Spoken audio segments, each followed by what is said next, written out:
be in the hood, you from New York, so you be in New York. Let's say you in the Bronx and somebody say, here you come with that Harlem shit. Yep, all the time. It's a state of mind where a New Yorker know, oh, he ain't even from New York, he from Yonkers. Or, oh, I know he from the Bridge. Yeah. Y'all know each other in y'all state by geography according to how you think. The tribes have imprinted electromagnetic wavelengths that's been layered for eons on top of each other. Right. So when you in New York, when you in your New York state of mind and you follow what you know from New York, you can fit in anywhere. But when you in your Tennessee state of mind, you in your country boy state of mind, you can only fit in similar environments. Right. The New York state of mind literally is the ability to rapidly change from one mentality to another as you travel the boroughs. You're not going to act the same in Brooklyn as you're going to act in Manhattan. You're not going to act the same because you're going to get a result that you're not looking for when you go there. Right? So when you cross 110th Street, when you're going uptown, you're not going to have the same mentality as when you finna cross the bridge in New Jersey. Change your state of mind, yeah. You're changing your state of mind. The state of mind that we develop in any given geographical landmark called a state, right? State really just means condition.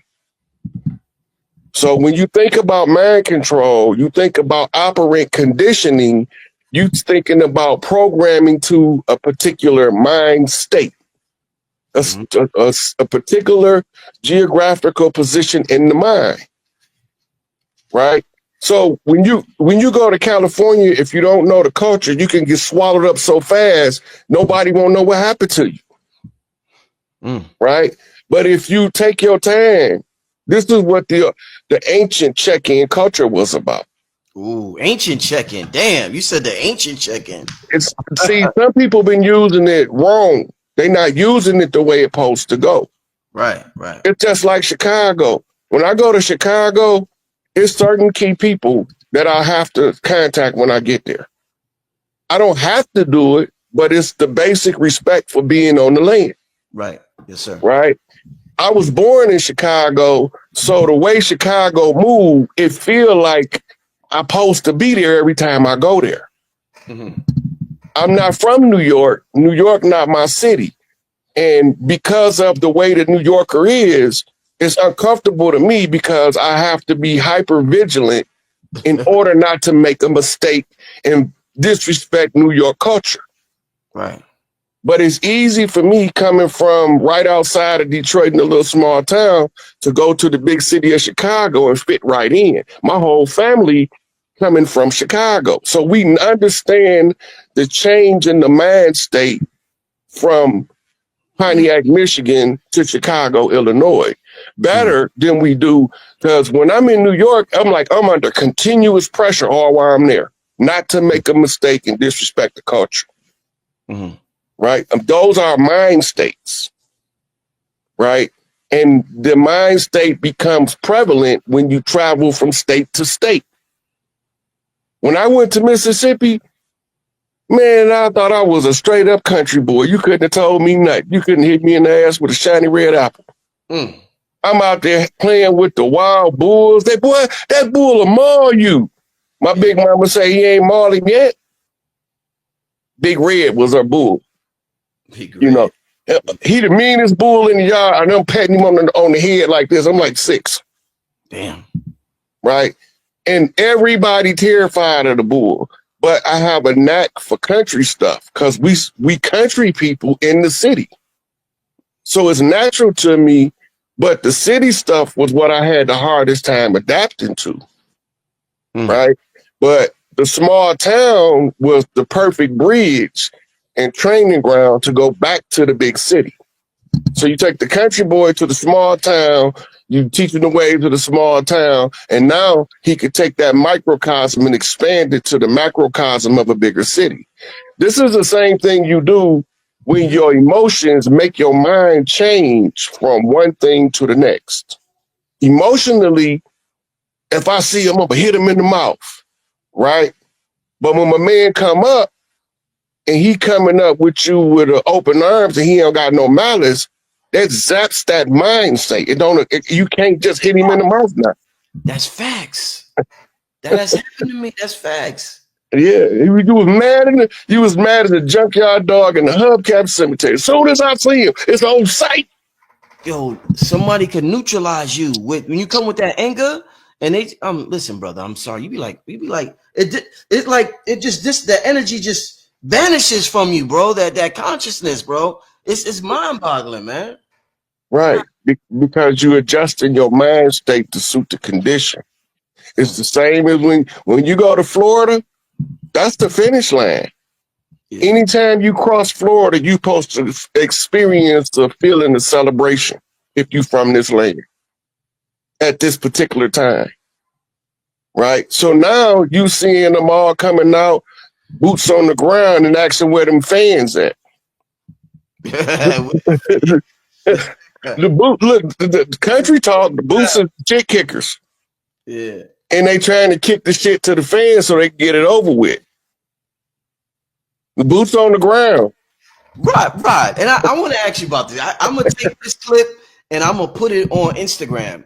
Rod, what is it about? And I'm sure we talked about this. Because I always talk about, before we do this, I want to do something.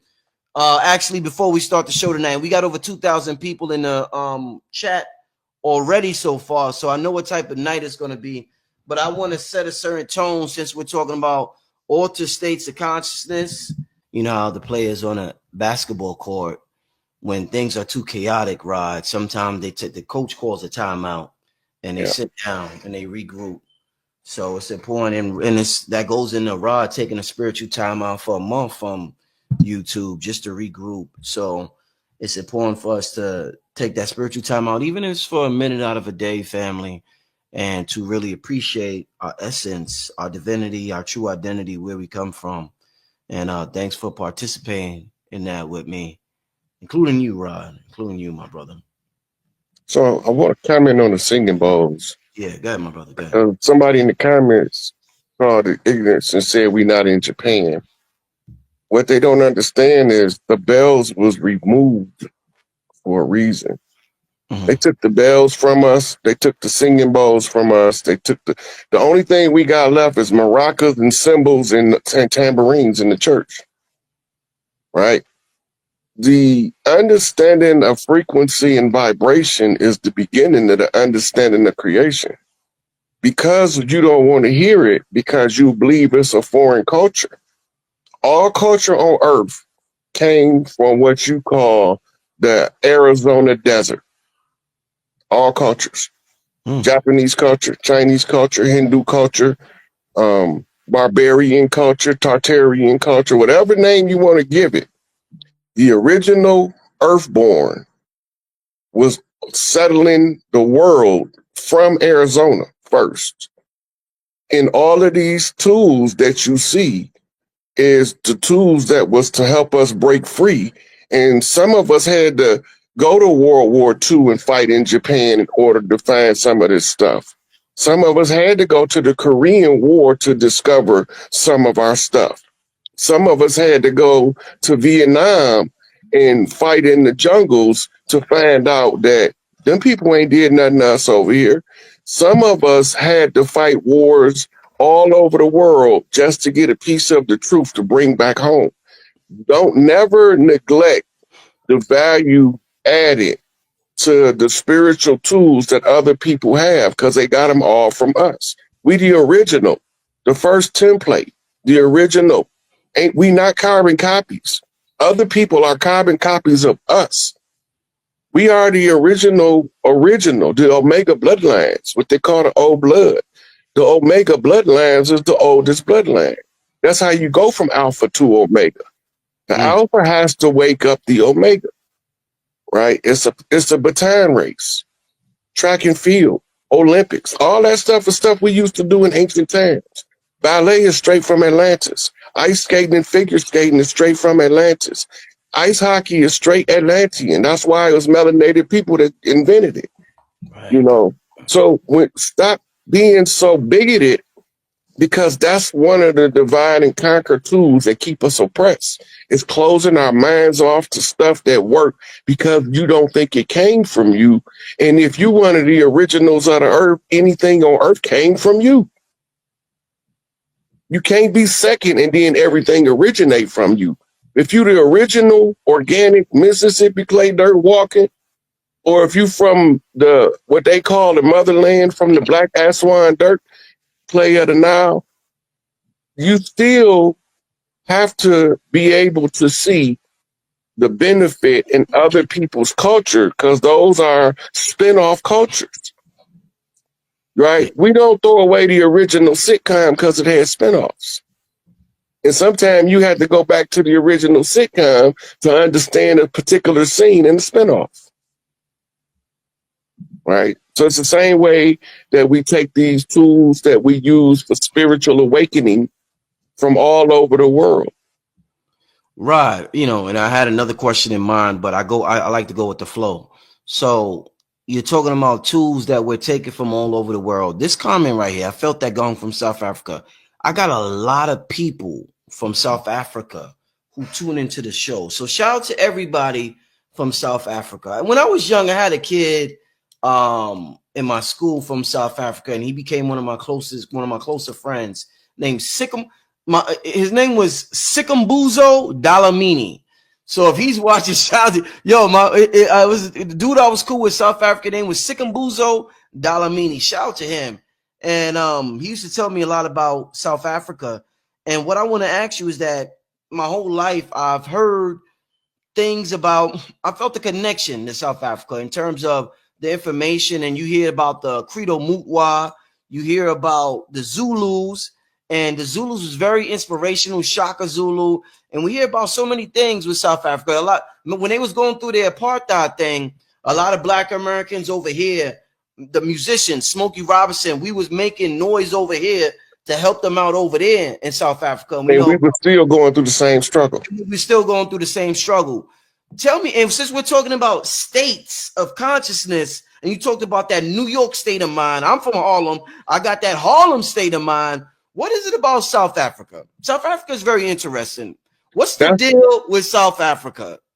In the ancient times, that's where the first major gold mines in Rafali, South Africa was. That's where the people was being imported to South Africa from all over the world to aid in the mining of gold. It's some of the oldest gold mines on earth is in South Africa. And that was because it was called the Abzu at the time, and it was under the direct jurisdictional reign of Inky, right? The land of Inky, his children is the all of those giant tribes in Africa, yo Dinka, yo Mandinga, yo Zulu, everybody that's not what you call a San or a Twa are children of wives that he had from the San and the Twa that made those big people. And if you remember, Gil Scott had the song, Tell Me Brother, Have You Heard about Johannesburg? Come on now, what's the word? It's Johannesburg. And the Johannesburg, South Africa, was a replica of Birmingham, Alabama, and the oppressors' cycles of oppression. We was able to see over there what we was too close to see over here. You gotta remember, sometimes you're too close to a thing to see it for what it is, but when you see it at a distance, it helps you clear your vision up about what you're seeing over here. They had some great men. My favorite South African is Stephen Biko. Everybody else was on the Mandela train, and I was like, well, what about Biko? Why y'all don't want to remember him? Because he sounds too much like Malcolm X, right? And the kindred tribe to the Zulu is the old Mississippian of the Americas. So when you see a Zulu rise to power in South Africa, it's either the what they call a precursor to a rise of an old Mississippian over here, or it's a response to the rise of an old Mississippian over here. The quintessential Shaka Zulu old Mississippian is Chief Malik Angel Bay, who we call Jeff Ford. He has that same Shaka spirit, but he not probably as big as Shaka, but his energy is just as big. His insight into his desire to defend his people is just as big. His military strategic acumen is just as sharp. That's why they don't want him out of prison, and they trumped up that case and called him a terrorist before they even knew what a terrorist was. They still don't have a definition. But all of that was to prevent him from organizing the troops and meeting all of the other chiefs face to face in the street. Because once they do that, then we're able to put up a resistance, right? Not just South Africa. If you go and study the Mau Mau from Kenya, right, you get the same feel as when the settlers was over here and we was trying to come up with a way to conquer the colonizer. This is all anti-colonial resistance in Africa and in America. But we got to also remember you had a anti-colonial front in India, which was a extension of Ethiopia. Most of us don't know India is part of Ethiopia, right? We don't know that because they take that part of the history and they bury it in a major universities like Oxford, Yale, Princeton, and only the ones of us with exceptional intellect will be given access to it once they get us to contract not to tell nobody what you find, right? So all of this is a shifting of a global pattern. By seeing it play out in other places, you tend to get used to it where you at, but you're not used to it when you see it being played out somewhere else. So South Africa is directly involved in our liberation. And if you go study Maurice Bishop from Grenada, he was a student of South Africa, right? And all of us, we don't be knowing this because the purpose, Garvey talked about a confraternity. We don't know about the Bang Dong Conference to come up with a counter strategy to fight white supremacy because it's a military doctrine and it has nothing to do with skin color. It has everything to do with concealing the hidden hand, the black hand, the unseen hand behind the cloak of a facade, a false image that's put out front. White supremacy ain't what people think it is. And when I first heard Neely Fuller's statement, when I read the ISIS papers by Francis Welsing, if you don't understand white supremacy, everything you think you understand is only confusing you. Yeah. That was a wake-up call for me because now I have to figure out what is this thing, white supremacy, which is global colonization, military conquest of the entire world, using factional fractions under the pretense of something called the white man's burden that was an edict of the Pope. So we traced it all the way back to the Pope, but we don't even know that the Pope ain't even the power structure. He's what you call the CEO. He's just the face that represent the ones that don't want to be seen. Somebody got to be seen. So they put their cat's paw, they fall guy, they Colt Seavers, they crash dummy out front to take the heat while they can count all of the money in the back without worrying about nobody bum rushing the door. I'm at the door. Hey, Rod. I mean, wow. Listen, man. We could do this show for 10 hours if this show could go. Before we get into the show, what's your thoughts on the Pope dying? Do you think that has some type of spiritual symbology, even if he didn't just die? Do you think it has some type of spiritual symbology? We in a 9-ether year, everything going on.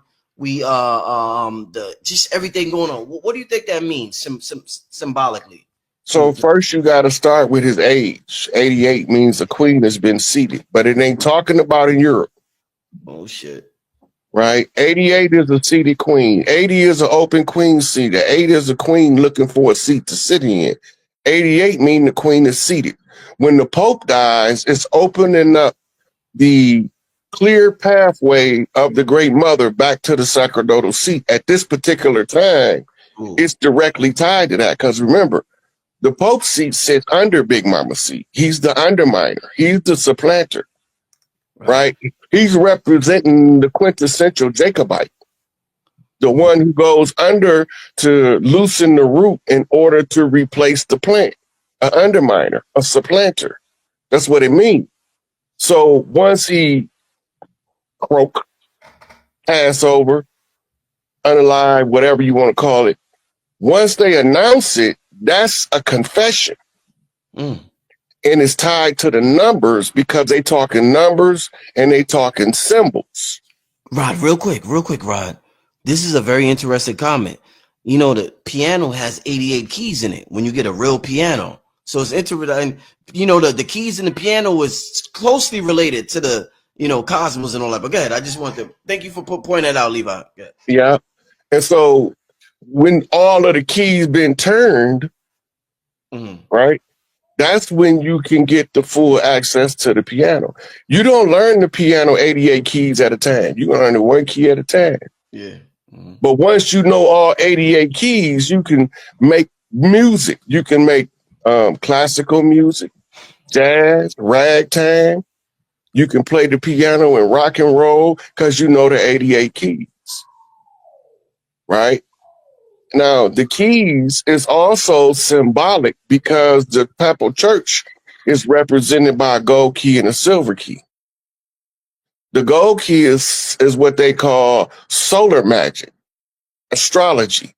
And the silver key is lunar magic, dreams and tarot and runes, oracles. If you're not a master of both, you can only see one side. The gold key also represents the father line, and the silver key represents the mother line. Right? Masculine and feminine. We're talking about the law of gender now, which takes us back to Hermetics. Everything they do, like we know that when they announced Queen Lizard Bitch to be dead, that she had been dead. Queen Lizard Bitch. You a funny dude, Ron. Come on, man. You a funny dude. Go ahead, though. Go ahead.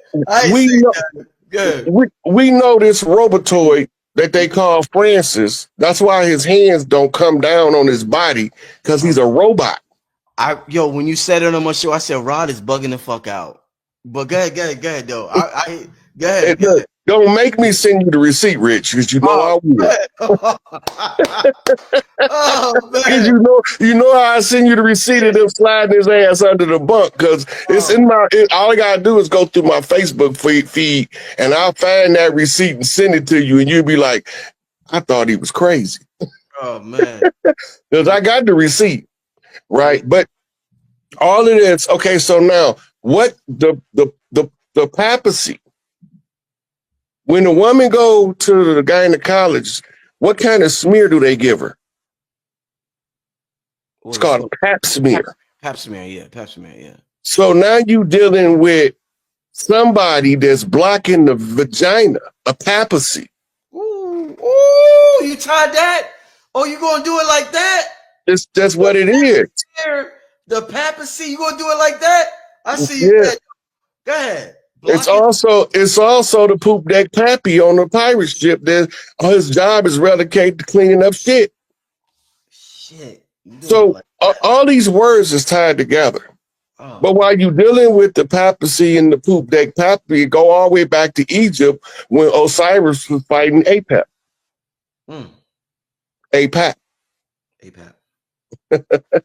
And what happened with that fight, Rod, for those who don't know? It's the eternal fight against chaos versus order. As long as the father is available, he can fend off the chaos. Yeah. But when Set slays the father, the chaos ensues. That means that there is a contesting of the throne. because he's not the rightful heir, but he's sitting there. Mm-hmm. He can't sit on it. He can only sit under it.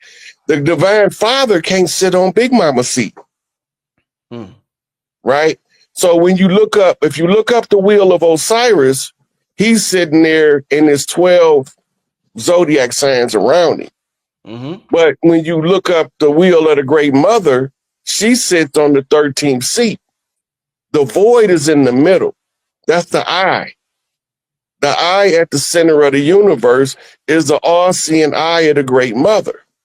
She is the one who electrifies with energy called Shakti, the eye that brings the light into the world as a sun. So this is where your Heliopolis and your solar worshipers is talking about when they honoring the father, but they trying to make you forget the mother. You can't honor the father and neglect the mother because he came from her. He ain't got no womb. He can't spit no babies out no womb. They've been trying to replicate it for thousands of years, and every time they get close, they fail so miserably, they reset the clock. Ain't no more resets now. They done. They 6,000 years of trying to figure out how to make a man have a baby like a woman. It's over. They know it. We know it. This is all tied to the Pope, because the Pope is supposed to be a woman in that seat, not a man. And he's supposed to wear a black dress, not a white dress. That's why they called her the Black Madonna. She wore a black dress with gold trim. But now they got him with this white dress because that's supposed to be the nuns.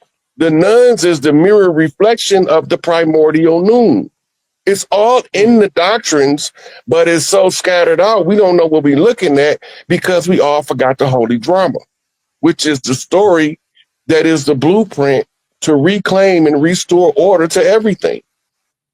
Whenever the chaos takes over, you know it, because you have people behaving in chaotic manners.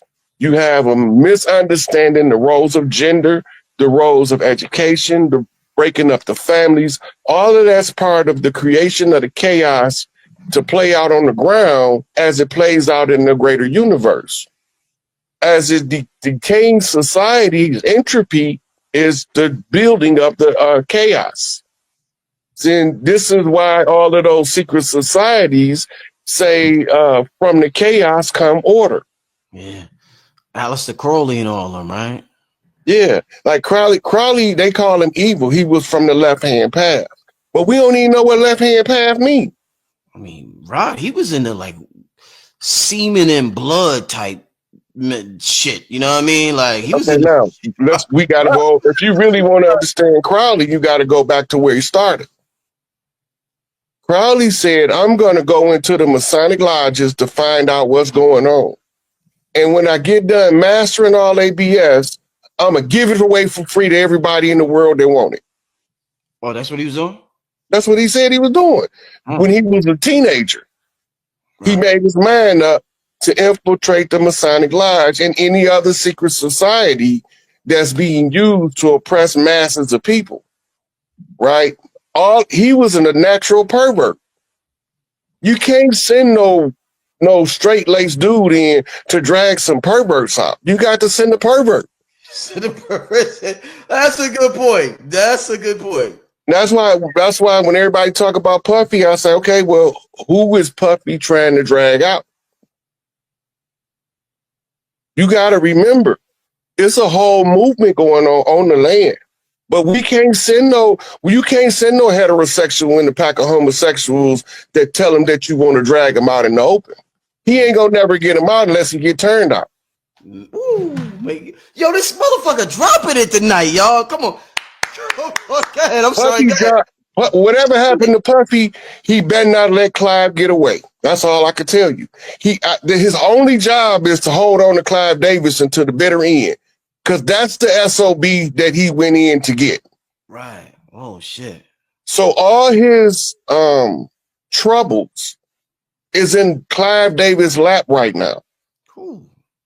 And Clive Davis got a series of associates that's begging him to have somebody X him out and while he in the lockup. They want him dead because they know if Clive go down, it's taking down Lyle Cohen, it's taking down Ted Fields, it's taking down what was the dude for Tommy Mottola, Jimmy Iovine, all of the ones that's been physically protected by the Jewish Defense League, the same people that had hits on all of your favorite celebrities. They the same ones that it hasn't changed in 500 years of their oppression. The only thing they just keep tricking you as to what the real dirty hands look like. And Noble Drew Ali showed them to you. And we still don't believe it. We the many, they the few. Mm-hmm. Remember, it was only a third of the angels that fell. That means that it was 2/3 still on the ground. Mm-hmm. So it's 2/3 against 1/3. They not smarter than us individually or collectively, but they had an upper hand because they was concealed amongst us. Mm-hmm. So that gave them a chance to get a head start in the fight. They got a head start. They almost got to the finish line, but they were so busy doing their dirt, they have to call the same people that the righteous got to call to finish the game because they don't know what to do next. Mm. So now we all get together and we say, okay, everybody take a piece of this puzzle and somebody gonna put it all together. So we go back, we read the Nation of Islam, Dr. Elijah Muhammad tell you what he tell you. Clarence 13 next tell you what he tell you. Yahweh ben Yahweh tell you what he tell you. Noble Drew Ali tell you what he tell you. It go all the way back. Marcus Garvey tell you what he tell you. Frederick Douglass tell you what he tell you. And you got in order to win a protracted struggle, we don't study protracted struggle. It's only a couple kids from the Panthers, a couple Vice Lord kids from back in the day that have been studying military strategy. It's a couple of them up that they've called 5%ers in New York that study this protracted struggle enough to know where they dog at in the fight. Mm-hmm. Most of us don't know where our dog at in the fight. So we think we kicking somebody else's dog. We kicking our own dog. And now we made our own dogs turn against us. Mm. Right? Dr. Clark told you just because a statement is not true don't mean it's not used to carry a piece of the truth in it. Mm. Mm. Right? And this is a hard thing for us to understand because it's code talk. Right? Gil Scott says the ghetto code to the deep dash. Right? Sound like Bugs Bunny and Woody Woodpecker.